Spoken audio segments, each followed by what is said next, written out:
नमस्कार, India voice देख रहे हैं आप और मैं हूं आपके साथ शिवम दुबे। बुलेटिन की शुरुआत रुक करेंगे खबरों की ओर। संसद में धक्का मुक्की के बाद अब बवाल मचा हुआ है। बीजेपी और कांग्रेस ने एक दूसरे के सांसदों पर मारपीट करने के आरोप लगाए। बीजेपी की महिला सांसद फेनोंग कोन्याक ने तो राहुल गांधी पर असहज करने के आरोप मढ़ दिए। इन सारे आरोपों का जवाब देने के लिए राहुल गांधी सामने तो आए, लेकिन उन्होंने कांग्रेस अध्यक्ष मल्लिकार्जुन खड़गे को आगे कर दिया। राहुल गांधी सिर्फ इतना बोले कि सारे एमपी शांति से जा रहे थे। बीजेपी के एमपी सीढ़ियों पर खड़े हो गए और हमें रोकने की कोशिश की, अंदर नहीं जाने दिया। और क्या कुछ कहा उन्होंने, सुनवाते हैं आपको, सुनिए। बताने वाला था बाबा साहब अम्बेडकर का लेटर जो लिखा हुआ था। हमारे चितड़े एक उनके दोस्त थे जो पीपल्स एजुकेशन सोसाइटी और सिद्धार्थ एजुकेशन सोसाइटी उसके रजिस्ट्रार थे। और अलीपुर रोड पे ही बाबा साहब रहते थे। वहां से उन्होंने एक खत अपने दोस्त को लिखा और उसमें स्पष्ट बताया कि इलेक्शन 52 का कैसा हुआ, क्या हुआ, वो तो उसमें है, मैं बाद में बताऊंगा, आज उस पर जाने का नहीं है। लेकिन आज जो घटना घटी,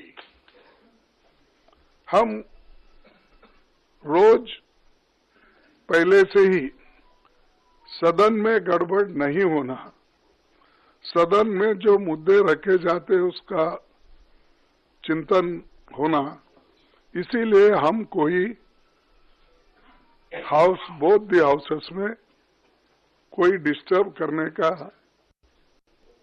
कोशिश नहीं की है। 14 दिन तक हमने अपना जो हाउस चलाने के लिए जो हमारा एक दृढ़ संकल्प था, हमने करके रोज हम प्रोटेस्ट करते थे। और रोज हमारे पास मेन मुद्दा था कि जो अदानी इस देश को लूट रहा है और उसको लूटने जो दे रहे हैं लोग, उनके ऊपर हमारा हमला था। पार्लियामेंट से कुछ दिन पहले अदानी जी का वो यूएस में केस आया और पूरे टाइम बीजेपी ने उस पर डिस्कशन रोकने की कोशिश की। और बीजेपी की बेसिक स्ट्रैटेजी थी कि ये अदानी का जो मामला है इसकी कोई चर्चा ना हो, इसका कोई डिस्कशन ना हो, ये दब जाए। और शुरुआत में इन्होंने ये फुल टाइम इनका काम था, कभी कुछ डिस्ट्रैक्शन करते हैं, कभी कुछ डिस्ट्रैक्शन करते हैं। उसके बाद अमित शाह जी का बयान आता है और हम पहले से कह रहे हैं कि जो बीजेपी आरएसएस की सोच है, एंटी कॉन्स्टिट्यूशनल सोच है, एंटी अंबेडकर जी की सोच है, और जो अंबेडकर जी की मेमोरी है, जो उनका कंट्रीब्यूशन है, उसको ये लोग मिटाना चाहते हैं, खत्म करना चाहते हैं।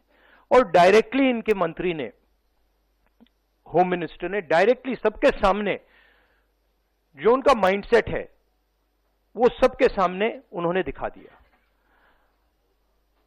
हमने कहा कि अपॉलॉजी होनी चाहिए और उनको रिजाइन करना चाहिए, नहीं किया।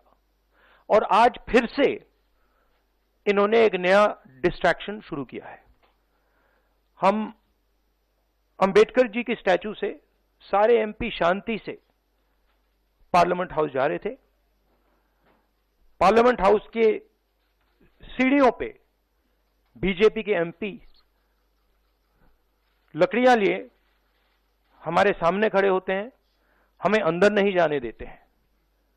और उसके बाद अब ये थोड़ा सा अपना फिर से ये डिस्ट्रैक्शन करने की कोशिश कर रहे हैं। रियलिटी ये है। तो संसद में धक्का मुक्की को लेकर अब राजनीति भी तेज हो गई है। राहुल गांधी पर बीजेपी ने अपने सांसदों को धक्का देने का आरोप लगाया है, जिसमें 2 सांसद जख्मी हुए हैं और अस्पताल में भर्ती। महिला सांसद ने भी राहुल गांधी पर आरोप लगाया है। इस धक्का कांड को लेकर बीजेपी और कांग्रेस दोनों ने ही संसद मार्ग थाने में शिकायत दर्ज कराई और बीजेपी ने शिकायत में हत्या का प्रयास तक का आरोप लगाया है। राहुल गांधी ने राहुल गांधी पर यह आरोप लगाया गया है। तो वहीं अब दोनों तरफ से प्रतिक्रियाएं भी सामने आई हैं। किसने क्या कुछ कहा है एक बार आपको सुनवा देते हैं, सुनिए।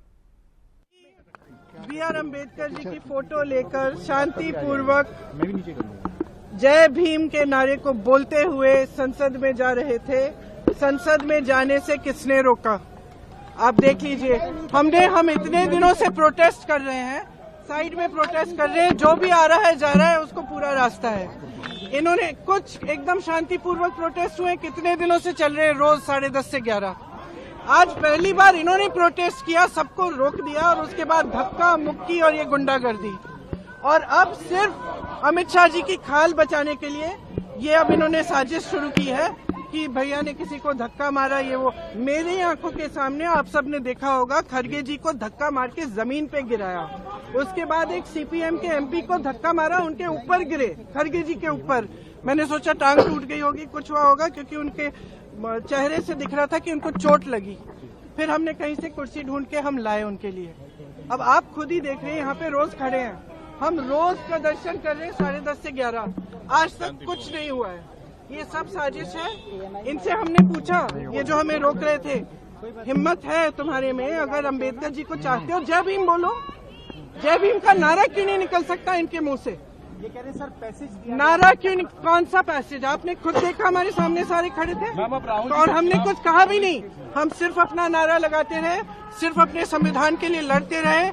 अगर आप सोचते, अगर इस देश की जनता सोच रही है कि ये लोग संविधान की रक्षा करेंगे, अगर आज भी इस देश की जनता किसी भी कंफ्यूजन में है, तो कंफ्यूजन दूर हो जाए। इनकी असली जो भावना है वो निकल गई अमित शाह जी की बातों में। इनकी असली भावना आज आपको दिख गई यहाँ पे, जहाँ पे ये हिंसक भावना रख रहे हैं। इनके हमारे दो सांसद प्रताप जी सारंगी और हमारे ये कैलाश राजपूत, ये दोनों मुकेश राजपूत, दोनों इस समय राम मनोहर लोहिया हॉस्पिटल में इस समय एडमिट हैं और उनके हालात की जानकारी लेने के लिए मैं यहाँ पर आया था। और जहाँ तक प्रताप जी सारंगी का प्रश्न है, उनको सिर में 2 टांके इस समय लगे हुए हैं और साथ ही साथ हमारे मुकेश राजपूत के भी सिर में अच्छी खासी चोट लगी है। लेकिन दोनों की हालत अभी इस समय स्थिर हैं। डॉक्टर्स का यह कहना है कि अभी 2-3 दिन का समय हॉस्पिटल में और लग सकता है या इससे ज़्यादा का भी समय लग सकता है। लेकिन जो भी घटना घटित हुई है ये बहुत ही दुर्भाग्यपूर्ण है और मैं समझता हूँ कि स्वस्थ लोकतांत्रिक व्यवस्था में इस प्रकार की घटनाएं जो होती बहुत ही दुर्भाग्यपूर्ण है और इसकी जितनी भी निंदा की जाए।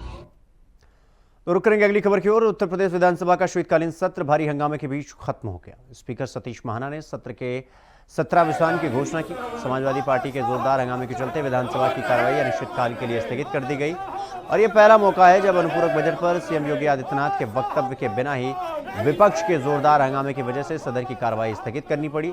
समाजवादी पार्टी के विधायक बाबा साहब भीमराव अम्बेडकर के पोस्टर लगे प्ले कार्ड के साथ सदन पहुंचे और सदन की शुरुआत होते ही वेल में घुस गए। सतीश महाना के समझाने के बावजूद हंगामा नहीं रुका और फिर हंगामा बढ़ता चला गया। विपक्षी दलों के पास कोई नीति और एजेंडा नहीं है, केवल वो माहौल को, सदन को चलने नहीं देना चाहते, जनता की बात को आने नहीं देना चाहते। प्रदेश की जनता अच्छी तरह देख रही है, समय आने पर इसका जवाब प्रदेश जनता इनको अवश्य देगी। तो कार्रवाई अनिश्चितकाल के लिए स्थगित कर दी गई। लोकतंत्र के इस मंदिर में चर्चा परिचर्चा के माध्यम से जनता के इश्यूज उठें।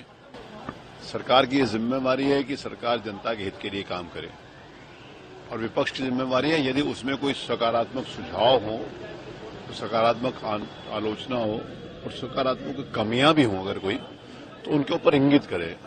ये दोनों मिलकर ही सरकार बनती है, पक्ष और प्रतिपक्ष मिलकर सरकार बनती है। मेरा आज काफी प्रयास था कि मैं सारे नोटिस ले लूं, सारी बातें सुन लूं।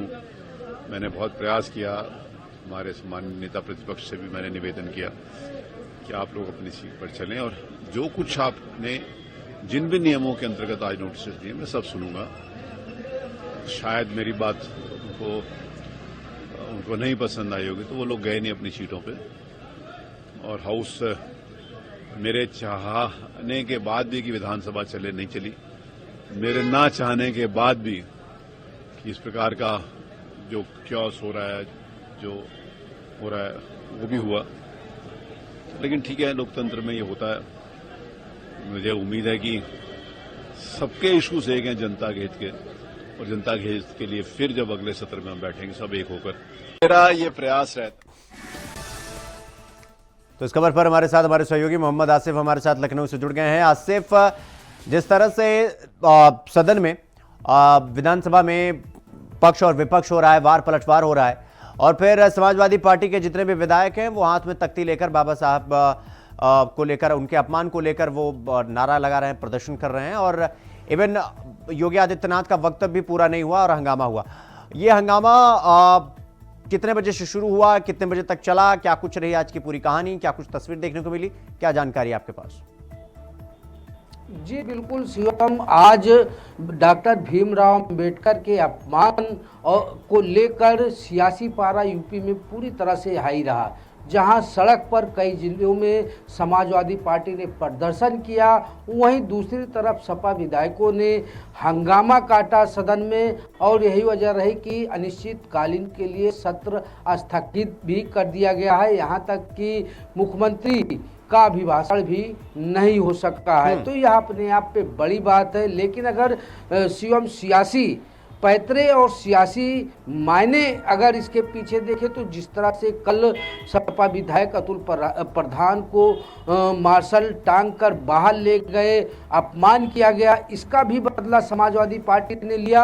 और कहीं न कहीं जिस तरह से दलित वोट बैंक में अपनी पैठ बढ़ाने के लिए आज जिस तरह से डॉक्टर भीमराव अंबेडकर को लेकर एक रणनीति बनाई गई, सपा प्रमुख अखिलेश यादव ने एक इमरजेंसी मीटिंग बुलाई। सुबह 9:30 बजे मीटिंग में सपा प्रमुख अखिलेश यादव ने अपने विधायकों को खुली छूट दिया कि वह डॉक्टर भीमराव अंबेडकर के मुद्दे को लेकर और साथ ही साथ सपा विधायक अतुल प्रधान के मामले को लेकर भी सदन में खूब हंगामा करें।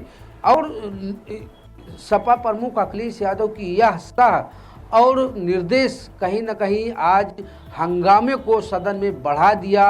जोरदार तरीके से हंगामा हुआ, यहाँ तक कि कई बार विधानसभा अध्यक्ष सतीश महाना को अपने कान तक भी बंद करने पड़े। तो कहा जा रहा है कि आज समाजवादी पार्टी ने अपनी ताकत का भी एहसास कराया सदन से लेकर सड़क तक, और साथ ही साथ अपने विधायक के साथ हुए अपमान का बदला भी लिया। और कहीं न कहीं डॉक्टर भीमराव अंबेडकर को लेकर जिस तरह से सपा प्रमुख अखिलेश यादव ने बयान दिया कि दलितों के भगवान हैं अंबेडकर, और साथ ही यह भी कहा कि पिछड़ों और पीडीए के लोगों से बीजेपी और आरएसएस नफरत करती है। यह बड़ा बयान कहीं न कहीं चर्चाओं में रहा। और इन सब के बीच जिस तरह से आज गृह मंत्री का पुतला हजरतगंज चौराहे पर भारी सुरक्षा व्यवस्था के बीच फूंका गया, सपा के नेताओं ने पुलिस को चकमा देकर पुतला फूंका और आसानी से निकल भी लिए। वहीं दूसरी तरफ अगर बात करें बसपा की, तो बसपा भी इस सियासी दंगल में कूद पड़ी। बसपा प्रमुख मायावती ने प्रेस कॉन्फ्रेंस करते हुए बीजेपी और कांग्रेस पर जमकर हमला बोला, कहा कि दलित समुदाय कभी भी अमित शाह को माफ नहीं करेगा।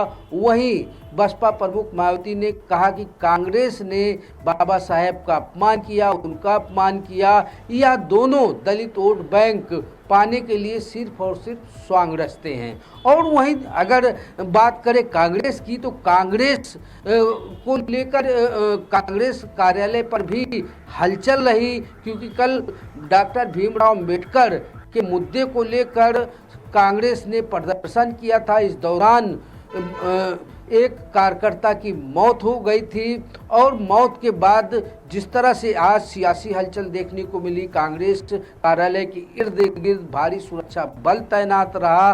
तो कुल मिलाकर यह कहा जा सकता है कि दलित वोट बैंक पर कब्जा करने के लिए चाहे कांग्रेस हो या फिर समाजवादी पार्टी पूरी तरह से बेताब दिख रही है। 27 का रण आने वाले दिनों में है। अगर दलित वोट बैंक कांग्रेस और समाजवादी पार्टी की तरफ जाता है तो बीजेपी को बड़ा झटका लगेगा।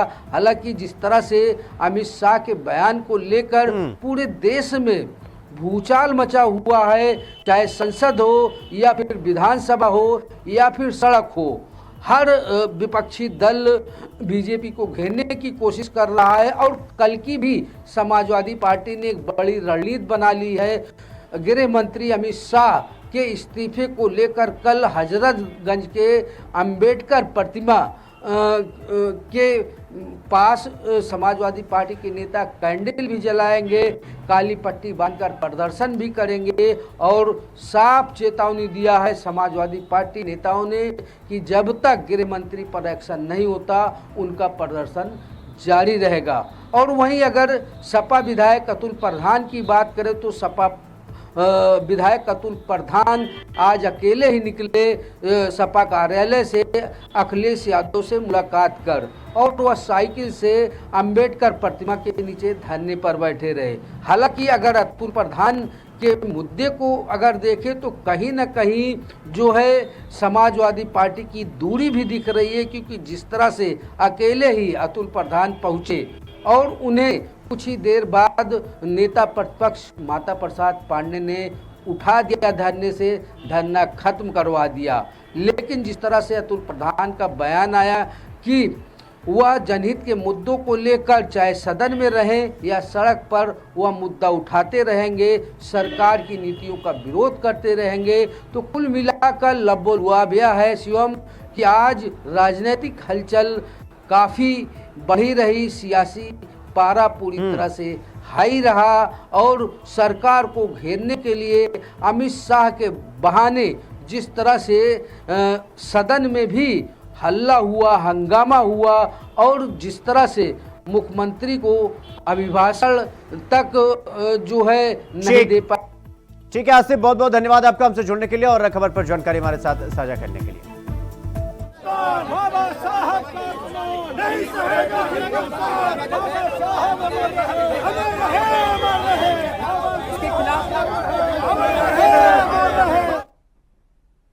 तो फिलहाल यहां पर रुकेंगे एक छोटे से ब्रेक के लिए, खबरों का सिलसिला जारी है, फौरन लौट रहा है।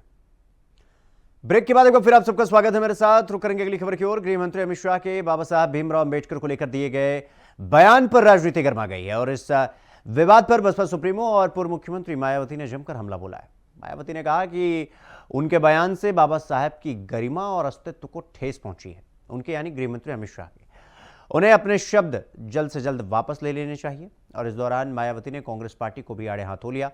उन्होंने कहा कि कांग्रेस पार्टी ने अगर संविधान पर अमल किया होता तो आज उसे अपना रंग ढंग और चाल नहीं बदलनी पड़ती। जैसा कि ये विदित है कि बीजेपी के श्री अमित शाह द्वारा संसद में भारतीय संविधान के मूल निर्माता व दलितों एवं अन्य उपेक्षित वर्गों के पूजनीय भगवान व मसीहा परम पूज्य बाबा साहब डॉक्टर भीमराव अंबेडकर के बारे में जिन शब्दों का इस्तेमाल किया गया है तो उससे बाबा साहब की गरिमा व अस्तित्व को काफी ठेस पहुंची है। इससे एक प्रकार से उनका अपमान हुआ है, ऐसा हमारी पार्टी का ये मानना है, जिससे अब पूरे देश में इनके अनुयायियों में जबरदस्त गुस्सा व आक्रोश व्याप्त है और ये इनके कहे गए शब्द इनको जल्दी ही वापस ले लेने चाहिए तथा इसके लिए इनको पश्चाताप भी जरूर करना चाहिए, तो ये बेहतर होगा। वरना इनके अनुयायी इस घटना को कभी भी भुला नहीं पाएंगे तथा ना ही इनको कभी माफ कर पाएंगे। जिस प्रकार से बाबा साहब के प्रति कांग्रेस पार्टी के असंख्य रहे गलत कारनामों को इनके अनुयायी अभी तक भी भुला नहीं पाए हैं और ना ही ये कभी कांग्रेस पार्टी को माफ करने वाले हैं, चाहे ये अपने कितने रंग ढंग व चाल आदि भी क्यों ना बदल लें। इतना ही नहीं बल्कि कांग्रेस पार्टी ने बाबा साहब के देहांत के बाद तो इनके नाम को व संविधान निर्माण में रहे इनके अहम योगदान को भी इतिहास के पन्नों से मिटाने की भी पूरी कोशिश की है। हालांकि अपने इस मकसद में ये पार्टी अब तक जरूर कामयाब हो जाती, ये कांग्रेस पार्टी अब तक जरूर कामयाब हो जाती यदि बाबा साहब डॉक्टर भीमराव अंबेडकर के देहांत के बाद इनके अधूरे रहे कारवा को आगे बढ़ाने के लिए मान्यवर श्री कांशीराम जी अपना पूरा जीवन समर्पित करके वे आगे नहीं आते। जिसको मंजिल तक पहुंचाने के लिए मुझे भी अपनी पूरी जिंदगी समर्पित करनी पड़ी है। इसके साथ ही मान्यवर श्री कांशीराम जी ने बाबा साहब के संघर्ष व इनके कारवां को खत्म करने वाली कांग्रेस पार्टी के सभी साम दाम दंड भेद आदि हथकंडों का मुकाबला करके वे उनसे सावधानी बरतते हुए तब फिर बीएसपी का गठन किया है। तो अमित शाह के बाबा साहब पर दिए गए बयान को लेकर देश भर में कांग्रेस प्रदर्शन कर रही है और इसी के चलते कांग्रेस के कार्यकर्ताओं ने सुल्तानपुर में भी इसका विरोध प्रदर्शन किया। सुल्तानपुर के कलेक्ट्रेट में कांग्रेस पार्टी के जिला अध्यक्ष ने गृह मंत्री अमित शाह के बाबा साहब के ऊपर अभद्र टिप्पणी का आरोप लगाया और साथ ही इस्तीफा देने की मांग की। 17 दिसंबर को देश की सबसे बड़ी पंचायत राज सभा में इस देश के गृह मंत्री अमित शाह जी ने जिस तरह बाबा साहेब भीमराव अंबेडकर के ऊपर टिप्पणी की है, उससे हम कांग्रेस जन ही नहीं देश की समस्त जनता जनार्दन आहत है, सभी दुखी हैं। इन्होंने एक महान व्यक्तित्व का अपमान किया है, उनके बारे में अपमानजनक टिप्पणी की है। आज कांग्रेस पार्टी के लोग इस मुद्दे को लेकर सड़क पर उतरे हैं। हम लोग इसके खिलाफ आवाज उठाएंगे। हम लोग मांग करते हैं कि अमित शाह को बर्खास्त कर देना चाहिए, अमित शाह जी को माफी मांगनी चाहिए। अगर जरा भी उनके अंदर शर्म बची है अपने इस अपमानजनक टिप्पणी के लिए। बाबा साहेब जो इस देश के संविधान के रचयिता थे, जिन्होंने सबको समान अधिकार देने की बात कही थी, जिन्होंने सबको साथ चलने की बात कही थी, जिनके योगदान को, जिनके कृतित्व को अगर निकाल दिया जाए तो शायद देश में कुछ बचता ही नहीं है। एक ऐसा संविधान उन्होंने लिखा था जिसकी अन्य देश जिसका अनुकरण करते हैं, जिसको अन्य देश जिसका अनुसरण कर रहे हैं, ऐसे के रचयिता थे, उनके बारे में टिप्पणी हम कांग्रेस के लोग कतई बर्दाश्त नहीं करेंगे। आज हम लोग सड़क पे उतरे हैं। अगर अमित शाह जी ने माफी नहीं मांगी तो कांग्रेस इसको लेकर और बड़ा आंदोलन छेड़ेगी। तो अमित शाह के बाबा साहब पर दिए गए बयान को लेकर देश भर में कांग्रेस और अन्य पार्टियां भी विरोध प्रदर्शन कर रही हैं और इसी के चलते फिरोजाबाद में भी गृह मंत्री अमित शाह के बाबा साहब के दिए गए बयान को लेकर विरोध प्रदर्शन किया गया, जिसमें कांग्रेस के साथ भीम आर्मी ने भी प्रदर्शन किया और साथ ही साथ भीम आर्मी ने माननीय राष्ट्रपति के नाम पत्र लिखकर जिलाधिकारी को ज्ञापन सौंपा और इस ज्ञापन में गृह मंत्री अमित शाह के इस्तीफे की मांग की। मीडिया बंधुओं को भी मालूम है जो अमित शाह ने राज्यसभा सदन में बाबा साहब को बारंबार नाम लेकर अपमानित करने का काम किया है। बताते हैं कि बाबा साहब जो लगे रहते हैं। अगर किसी भगवान का अगर नाम लिया होता तो स्वर्ग में पहुंच जाते। मैं उसी सापेक्ष में कहूँगा कि हमारे समाज में अगर हमारे भगवान हैं, भगवान से भी ऊपर अगर हैं तो हमारे बाबा साहब हैं। ये देवी देवता या राम को जो ये लोग कहना चाहते हैं कि ये स्वर्ग में जाएंगे, और हम कहते हैं कि जो बाबा साहब का नाम रटेगा, बार बार बाबा साहब का नाम रटेगा है, वो स्वर्ग में नहीं IAS PCS बन के गद्दियों पर सीटों पर पहुंचेगा। ये बाबा साहब का संदेश था और ये बाबा साहब के। तो अगली खबर कानपुर देहात से है, जहां पुलिस को बड़ी सफलता मिली है। आपको बता दें कि सेल्समैन से लूट की घटना को अंजाम देकर फरार होने वाले गिरोह के साथ पुलिस की मुठभेड़ हो गई और मुठभेड़ के दौरान 3 बदमाशों के पैर में गोली लगी, जिसके बाद घायल बदमाश को अस्पताल में भर्ती करवाया गया। आपको बता दें कि जंगलों से कई घंटों चली मुठभेड़ के बाद 4 बदमाश गिरफ्तार कर लिए गए।